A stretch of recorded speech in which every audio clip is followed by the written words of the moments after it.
Inflation eased ever so slightly last month but remained too high for comfort.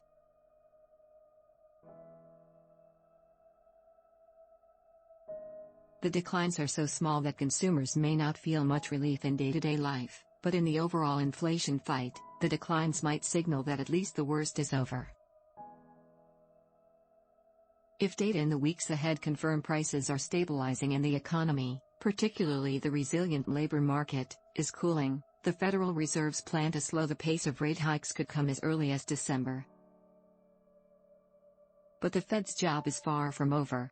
Inflation remains far from the Fed's 2% goal, which means Americans should prepare for the Fed to keep raising its short-term benchmark Fed funds rate into next year, economists say. Stocks rallied off the CPI report. The Dow Jones Industrial Average jumped by 2% while the S&P 500 and the Nasdaq Composite climbed by 3% and 4% respectively.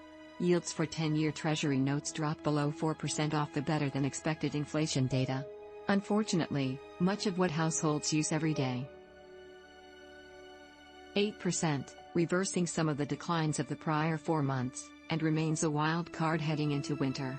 Energy has been a mixed bag, with gasoline prices having declined in recent months but electricity and natural gas still rising at a whopping pace, said Greg McBride, Bankrate Chief Financial.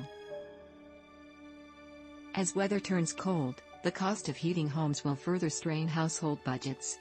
Already, 1% of households were unable to pay an energy bill or unable to pay the full amount in the past 12 months and 9% reduced or skipped basic expenses, such as medicine or food, to be able to afford their energy bill, according to a LendingTree analysis of U.S. Census Bureau data from July 27 to August 8. Food and shelter and rent prices also rose 0.6% and 0.7%, respectively, further squeezing household budgets. Brianna Scott, 22, a senior at the University of Toledo, took the semester off so she could earn money to cover her increased cost of living. Scott now works at a convenience store where she earns $10 an hour working 30 to 35 hours a week. She lives in a 550-square-foot apartment with her boyfriend and their 2 cats in Perrysburg, Ohio, just outside of Toledo.